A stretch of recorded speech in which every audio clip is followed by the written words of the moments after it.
আজ সকালে একদিকে যখন রাজ্যের বিরোধী দলনেতা সহ বিজেপি বিধায়করা বাধা পেলেন, তার পাশাপাশি আমরা দেখলাম ধামাখালিতেই আটকে দেওয়া হলো সিপিএম নেত্রী বৃন্দা কারাতকেও। গণতান্ত্রিক মহিলা সমিতির পক্ষ থেকে তারা 4 জন যেতে চেয়েছিলেন সন্দেশখালী, কিন্তু তাদেরকে বাধা পেতে হয়। যদিও ইতিমধ্যেই নদী পেরিয়ে সন্দেশখালীতে পৌঁছে গিয়েছেন বৃন্দা কারাতও।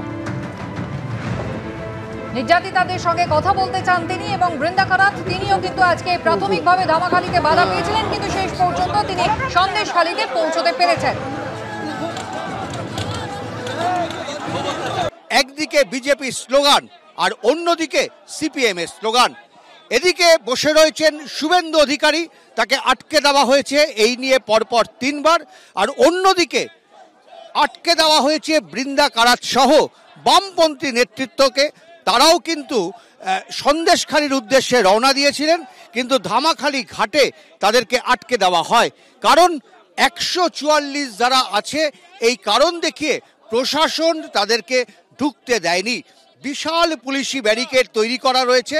পরপর এখানে প্রথমে পুলিশের ব্যারিকেড এবং তারপর রয়েছে 2টো বাঁশের ব্যারিকেড, যাতে কোনোভাবেই কোনো অবস্থাতেই এই ঘাট টপকে কেউ সন্দেশখালী যেতে না পারে, তার জন্য একেবারে প্রস্তুত প্রশাসন।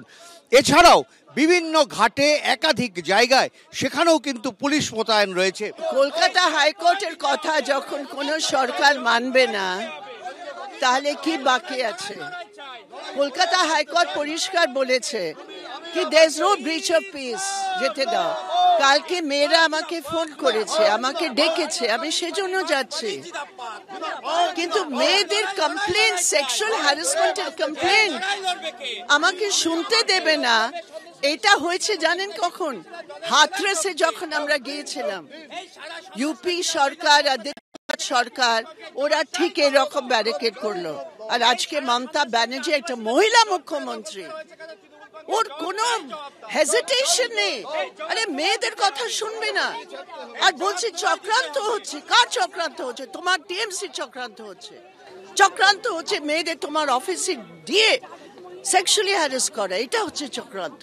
আপনাদের পাশেই বিজেপি বসে রয়েছেন, শুভেন্দু অধিকারী বসে রয়েছেন, তাকেও ঢুকতে দেওয়া হয়নি। হাথরাসে আপনারা ঢুকেছিলেন সেই সময় এরকম পরিস্থিতির মধ্যে।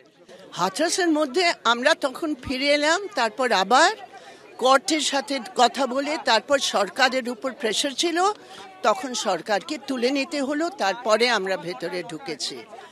আর বিজেপি করছে কি করছে সেটা আমার কমেন্ট করার দরকার নেই।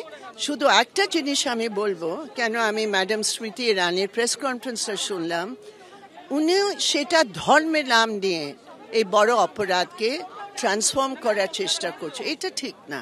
ক্যামেরায় শান্তনু দত্তের সঙ্গে উজ্জ্বল মুখোপাধ্যায়, এবিপি আনন্দ, ধামাখালি।